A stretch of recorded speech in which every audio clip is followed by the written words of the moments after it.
That's this meeting to order. And, Mr. Chairman, yes, sir.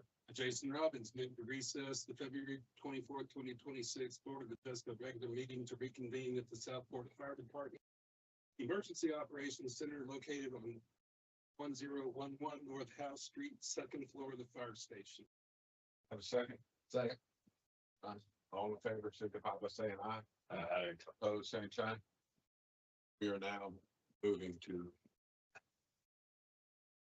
Or station.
Folks, Mr. Chairman. Jason Robbins, move to reconvene the February 24th, 2026 Board of Adjustment regular meeting at the South Florida Fire Department Emergency Operations Center located on 1011 North Howe Street, second floor of the fire station. got a second? Second. All in favor, signify by saying aye. Aye.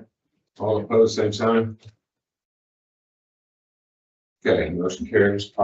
We'll call the meeting to order here in our fire department. We will stand for the pledge of allegiance.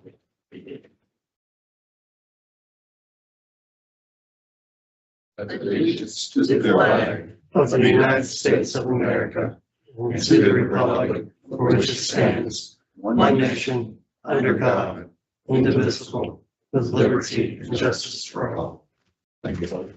I've been informed, that this room is mic'd entirely, and so if you're whispering to each other, and if you're in the audience and you're whispering, it's gonna be picked up, so we ask you to please try to refrain from, you know.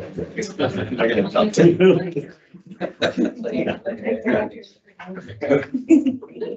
gotta worry about me more than but, yeah, so another thing too, we had a fairly complex meeting last month.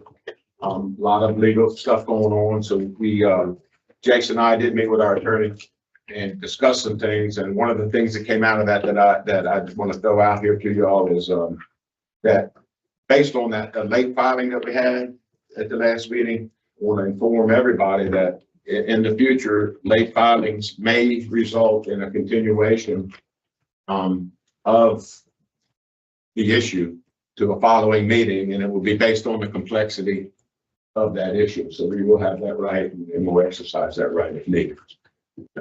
So, is anything you want to add to that, Rick? I know we have people here signed up to speak. I've got a list here. You'll get your opportunity.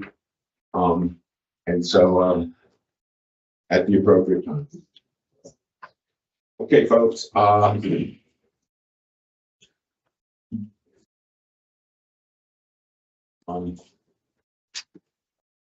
a motion to approve the agenda? Okay. All in favor, signify by saying aye. Aye. Opposed, same sign. Thank you. The hearings today, we have two or three, excuse me. We have an appeal of an administrative decision and two special use permit requests.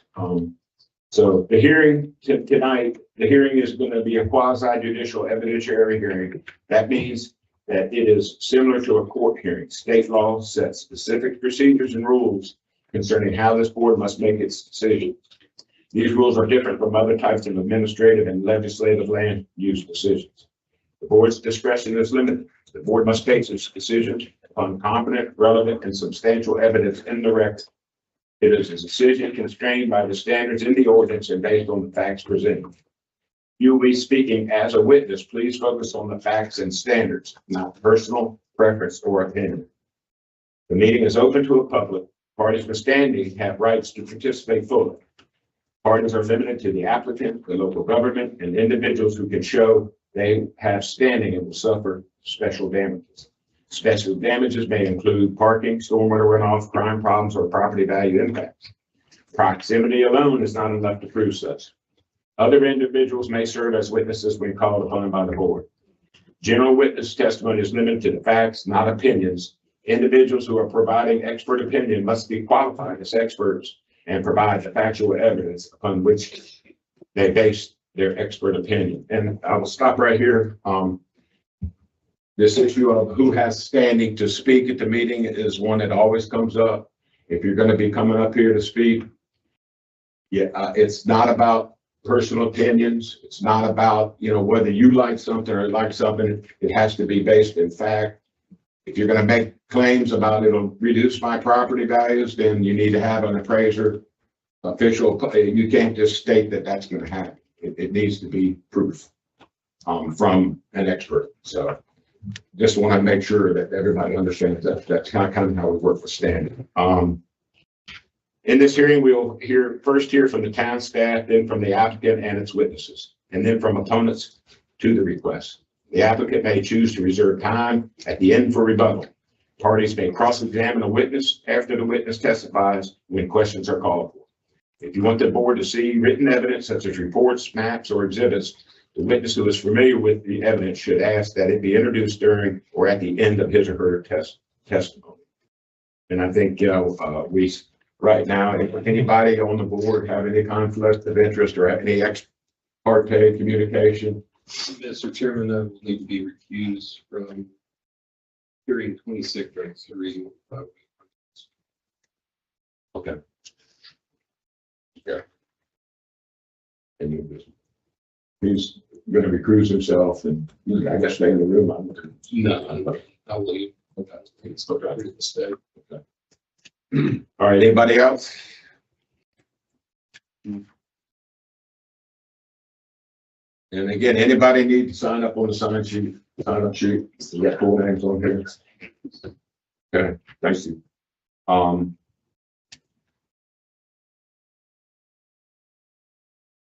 Okay, our first order of business, Mr. Chairman, I think we need to approve minutes. we did, We approved the agenda. oh, the agenda, okay, yeah. We did not All right, approve. thank you for that reminder. Do I have a motion? I move to approve the minutes from the January 27th, 2026 meeting of the Board of Adjustment. There is one slight thing I'll point out. On the very last page, it says motions and seconds were made by Mr. and Mr. So I guess we need a person in there sometime. That's what matters.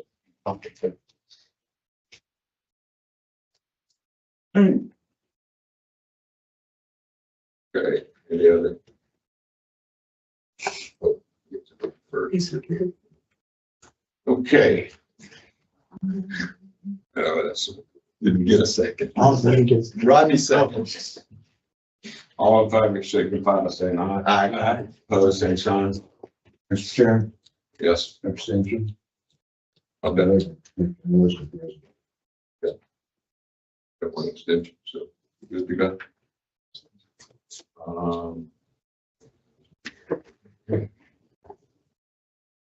This is our first one.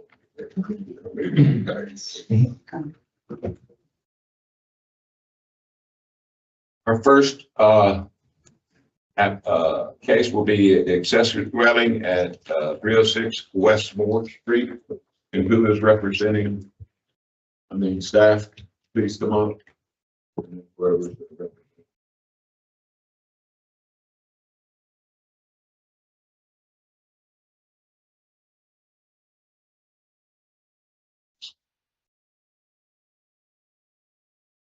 And you are? Wendell, Okay. staff, Okay. sorry, I you swear to tell the truth, the whole truth, and nothing but the truth, so you have. I do. Thank you, sir. Yes, thank you, Chair and members of the board. Sorry. Different venue. All right, so tonight we're here for special use permit SUP 26-01. Is a request submitted by the property owners of 316 West Moore Street, Mr. Scott Fitzgerald, not to be confused with Mr. Bill Fitzgerald of 2 months prior. It's a totally different Fitzgerald in a different residence. So I just want to make sure that we're all on the same page there. 316 West Moore Street, they're seeking to convert an accessory structure into an accessory dwelling units.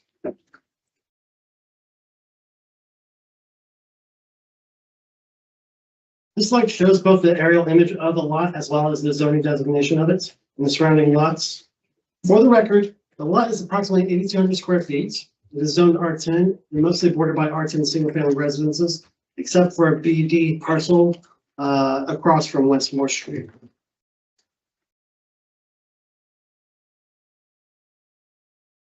Here we have another view of the lot taken from West Moore Street. This image depicts the single-family residence and an accessory structure in the foreground. It should be noted that the existing accessory structure is to be demolished and rebuilt to meet contemporary floodplain, building code, and zoning standards, as it currently does not meet those standards, specifically the zoning setback.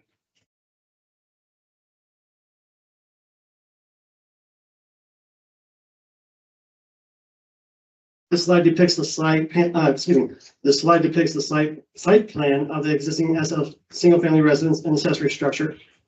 As it currently sits, the structure does not meet the minimum 5-foot side setbacks.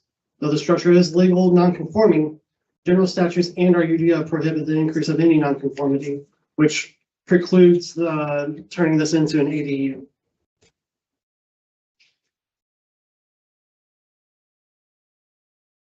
The applicant is set to demolish the existing structure and rebuild further into the lot so that the new accessory structure will meet contemporary floodplain standards, building codes, and the minimum 5-foot side setback, all of which is by right land use for the homeowner. So essentially, regardless of this vote tonight, they can still very well demo and then move their structure of desires over to the right, meet our setbacks and rebuild, and just not have an ADU. So I make sure it's very clear that we're here not for the determination of the structure, but for the determination of accessory dwelling unit within the structure.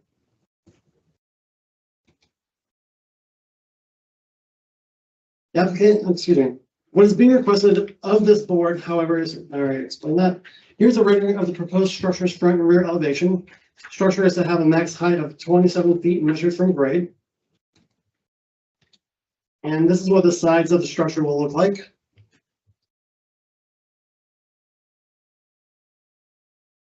As evident by table 3.1 of the UDO, the proposed accessory use requires a special use permit review and is to meet the specific use standards established in section 3.6 of the UDO.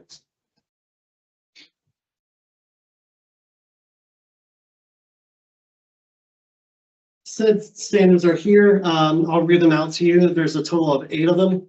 Number 1, an accessory dwelling unit may be within, attached, or separate from the principal residential structure. In this case, the proposed dwelling will be detached from the principal residential structure. Number 2, the principal use of the lot shall be a detached single-family dwelling unit, dwelling built to North Carolina State Building Code standards. That will still be the same. Number 3, no more than one ADU will be permitted on a single deeded lot in conjunction with the principal residential structure. There are no other ADUs on the property. Wendell? Yes, sir. Get your momentum going. I don't mean to derail you. Number 2. Stuart? Yeah, so on the it's on Westmore Street. It's like the only problem. Yes. Yep, sorry. And you'll see that on SUP 26 tech 03 as well. I messed up and kept the word Stewart Street. I apologize. Just wanted to. Yep. Those 2 minutes. But it's Westmore Street that we're talking about. So number 4, the ADU shall be owned by the same person as the principal residential structure, which in this case it will be. Number 5, the ADU shall not be served by a driveway separate from the serving the principal residential structure.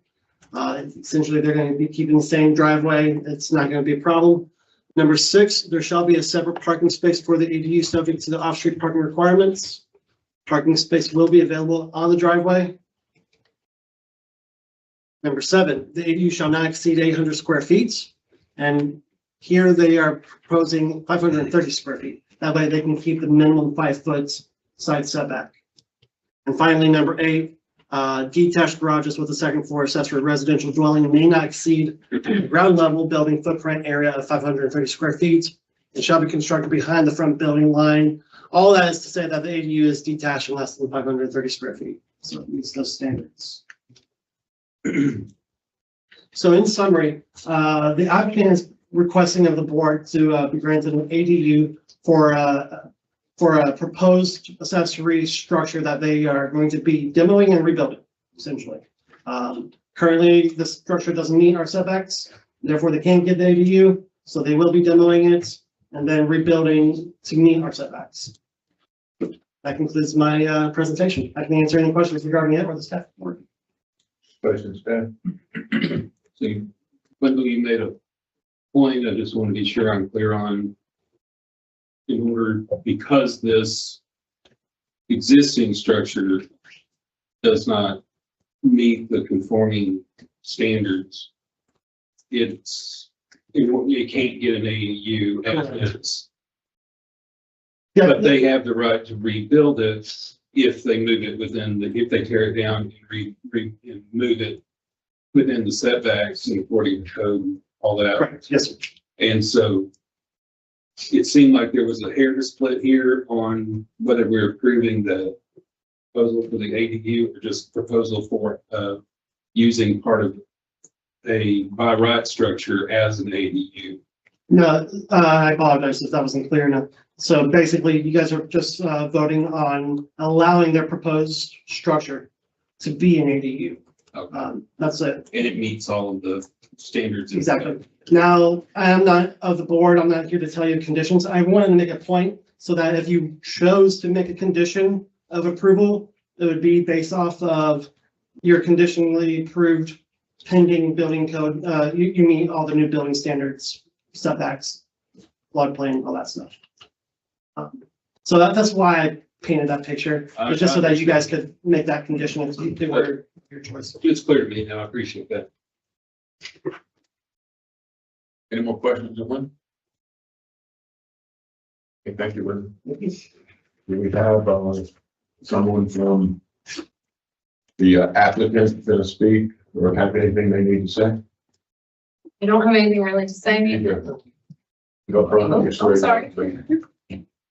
I didn't know you were the applicant. I would ask you to, so you can swear. Okay, Your name and address, and then My- I'll swear you in. my name is Lindsay Urso. And do you want my personal address? Doesn't matter. Yeah, Okay, 866 Pantego Boulevard, Bolivia, North Carolina. raise your right hand, please.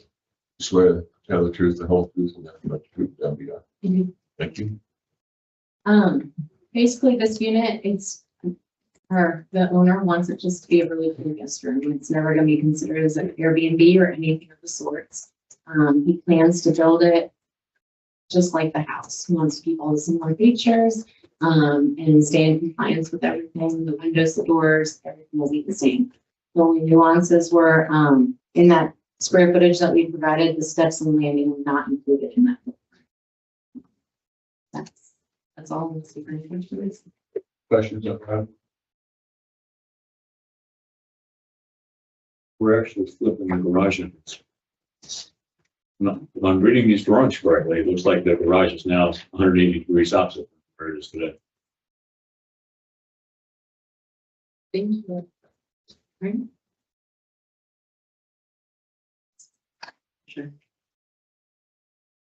Sorry. Let's take a look. That's good. So that is, they are on the other side of what the road is. What's that road back here? Is a Brunswick thing. So it is essentially possible that they could access the garage from Brunswick. I didn't catch that. That was going to be part of the design. I apologize. Second. Shows up in the south elevation. So if this is the north elevation right here. The south elevation will be where it should be. No, but it shows the existing garage posted out. In other words, that's, you look at the proper south elevation. Yeah, so to Mr. To Tuck's point, so this would be the Brunswick Street side. Is I only know that based off of where the ladder well is, the staircase is. So the staircase is going to be east of the structure. And here we have what appears to be a garage door. I don't know if that's decorative. It didn't come into part of the equation. Okay. And then here is what would be facing West Moore Street. How does the garage question not come into the equation? Because if it's facing toward the north toward Brunswick Street, and that would be establishing a separate driveway for an accessory dwelling unit. Great question, sir.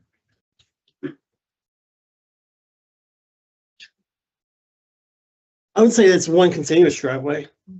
But if the Brunswick Street is at the left, runs down the left-hand side of the screen there, and if the garage door is facing Brunswick Street, the driveway that you just pointed at comes off of West Moore Street. Yes, so here's the stone driveway, here's Brunswick Street. Am I not seeing that correctly?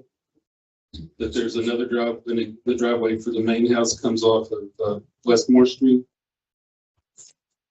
That's the Is one. there a garage door on this side where, right where the proposed is? Is there a garage door right there where you're? No, There is, sorry. I'm not sworn his right. If that's what you're asking, yeah. 'cause they're Yeah, coming we've in got from the- that side. We've got the two driveway questions. Right. Which we wrestled with quite A often. couple meetings ago, yeah. Is there a garage door on that side? So by design, it looks like this is the garage door. And then here's the ladder well.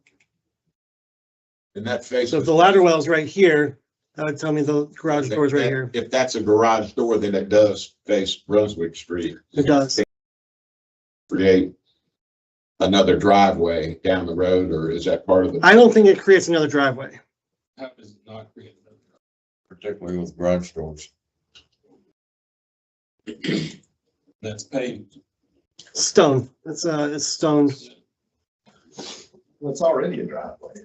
Yes. So this is already a driveway right through here. I mean, in the back. Yeah, and back to Brunswick, they're showing. There's already a driveway apron that exists there, right? I would have to There's not double an check that. Accessory dwelling unit there. And the code is it pains to prohibit separate driveways for accessory dwelling. unit.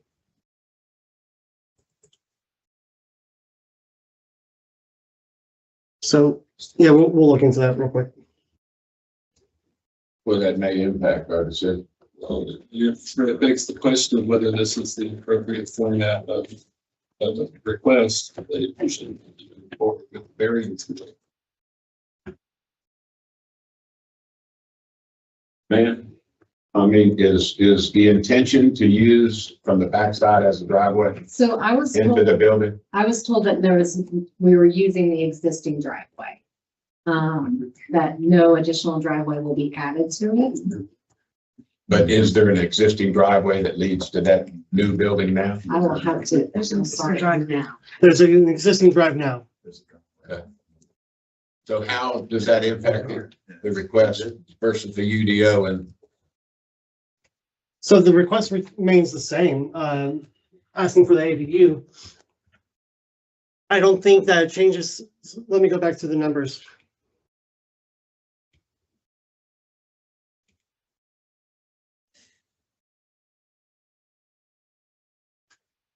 Sorry.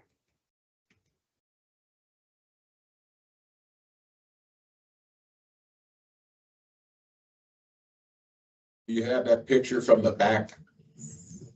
From Brunswick Street looking towards the existing? No, I don't.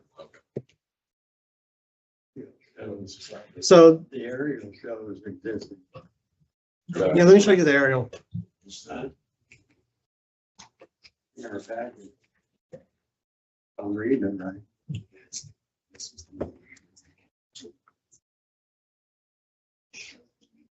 So, yeah, here's Brunswick Street. And it does look like it paves out right here. Yeah, there's existing grass. There's also, So I guess- an existing garage door on that end. Even right now, under the existing accessory dwelling. It's not an It's existing. not a direct accessory. Well, it's an existing building. Yeah, Yeah, the existing structure, garage structure. So it's already been. right. It's a building. been there.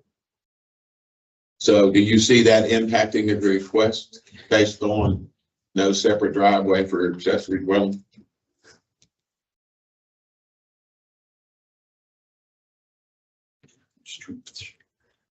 Yeah, I just want to read it one more time. The ADU shall not be served by a driveway separate from that serving the principal residential structure. That building creates a separate entrance. It does. There's absolutely no doubt, because the South Crofton elevation, wherever that refers, you see the outline of the existing building. Yes, sir. And it shows the garage now, shows a flip condition, so it really changes the dynamics. But it's existing now. It is existing now, however, number 5 still stands. The ADU shall not be served by a driveway separate from that serving the principal residential structure. The standard isn't that the garage shouldn't be served by a driveway. It says the ADU shouldn't be. So Are you separating the living quarters upstairs from the garage? yes, sir. The living quarters would be upstairs, separate from the garage. The entrance to the living quarters is served by the first garage. The entrance to the living quarters will be served by that ladder well that is On the on the Front, existing driveway side.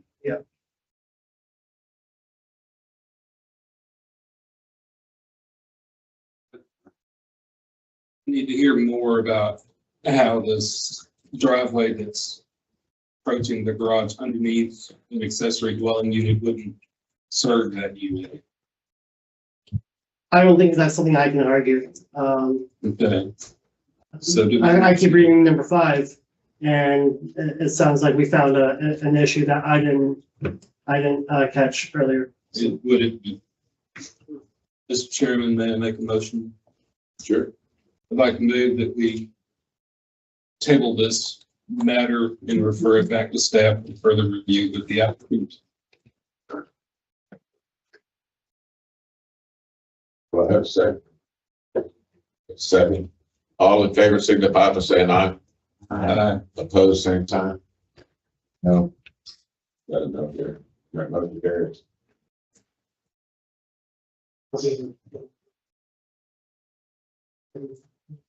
Mr. Chairman, may I be excused for the next hearing? Almost here.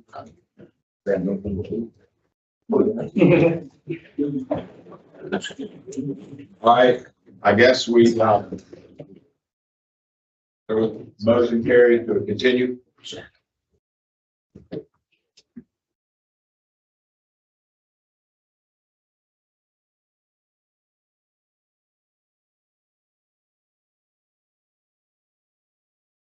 Okay, questions or comments about where we're at?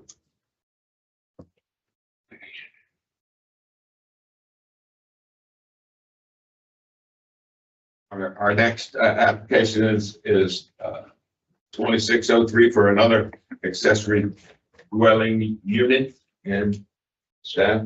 Okay, thank you again, Mr. Chair, members of the board.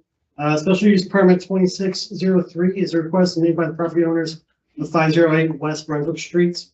The applicant, Mr. Bandera, is seeking to convert the upper level of an existing accessory structure into an accessory dwelling unit. So a couple of points of distinction about this property. One, the property was in fact awarded a special use permit several years ago for an ADU. However, the permit was not exercised within the time limit of 12 months as set by the UDO, and the SUP became null and void. So essentially because they didn't, the property owner didn't pursue the ADU within 12 months of being awarded the special use permits, it became a moot point. And number 2, though the property is zoned R10, the lot is approximately 8,400 square feet. And per the UDO section 39B1, the parcel is afforded setback exceptions. In this case, setbacks are going to be reduced by 15%. And I'll get more to that throughout my presentation.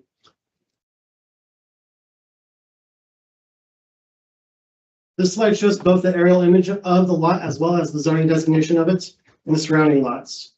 For the record, the lot is 8,400 square feet, zoned R10, and is bordered by mostly R10 single-family residences. Here we have another view of the existing accessory structure. This image depicts the front entrance and staircase on the west side of the building. This slide depicts the site plan. And this slide depicts the site plan of the existing single-family residence and accessory structure. The proposed ADU is less in height. Yeah, it is less in height than single-family residence. The approximate height of the ADU would be 24 feet, 23 and some change. And the second floor will be about 789 square feet.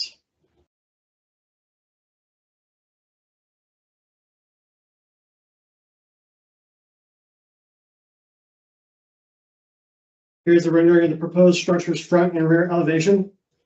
The structure is to have a max height of 24 feet measured from grade.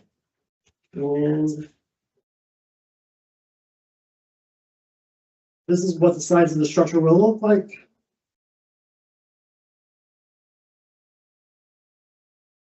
As evident by table 3.1 of the UDO, the proposed accessory use requires a special use permit review and is to meet the specific use standards established in section 3.6. And here are those standards. I'll read them off again. Number 1, an accessory dwelling unit may be within, attached, or separate from the principal residential structure. In that case, it's suited. Number 2, principal use of the lot shall be a detached single-family dwelling built to the North Carolina building code standards. It is. Number 3, no more than one ADU shall be permitted. There are no other ADUs on the property. 4, the ADU shall be owned by the same person as the principal residential structure. That is the case here. 5, the ADU shall not be served by a driveway separate from that serving the principal residential structure. The structure will be served by the same driveway that serves the single-family residence here. Number 6, there shall be a separate parking space for the ADU subject to the off-street parking requirements of section 3.14. In this case, the parking space will be available on the driveway. Number 7, the ADU shall not exceed 800 square feet. Well, in this case, the proposed ADU is 789 square feet. And then finally, number 8, this blurb about detached garages with a second floor accessory residential dwelling may not exceed a ground level building footprint area of 530 square feet and shall be constructed behind the front building line. That's all to say that the accessory dwelling unit does meet the standard, seeing as it is not a detached garage.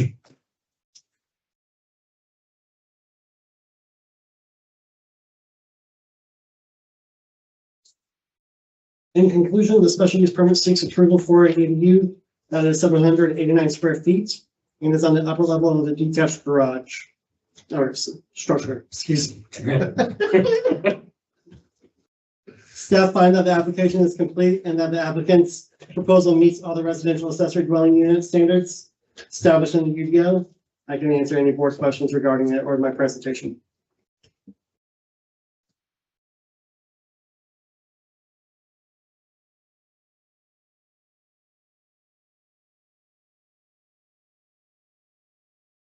You done? Yes, sir. Any questions?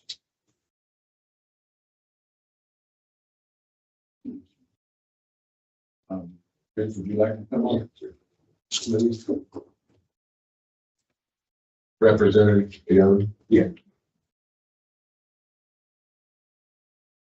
Thank you, Wendy. Like the site plan. For the record. Rich Bader, 409 North Burlington, representing Jennifer Center. Swear to tell the truth, full truth, nothing but the truth. I go. Thank you, sir. Thank you for letting me speak. We were, again, like Wendell mentioned, we had an approval on this. I was involved in the project back in February 2021. We did receive an approval for the SPP where it expired because of projects that take place. The conditions of the approvals were no different really than what exists today, with the exception that the height of accessory dwellings have to be 30 feet rather than what was 40 feet, and this is 20 feet. As you know, we wouldn't be here unless we felt we met all the standards. Say the owner, Ms. Fenner, has done some improvements in 21 that addressed a structural report that was part of that application back then that included flood vents and other repairs to the deck, the stairway. And unfortunately, that permit expired, and we're here today for that. I think that that's really all I have to say. I'm just kind of reiterating what Wendy just said as far as the. Be happy to answer any questions. Questions of Mr. Bandera?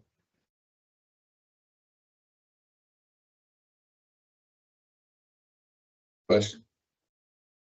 Okay. And, now we'll do our motions. Medical legal session. Do I have a motion? Number 1, please. Objection. Pardon? Oh, that's right. Yeah, do I have, I'm sorry, I apologize. Do we have anybody who wants to speak on this? Okay, come forward. Okay. I apologize.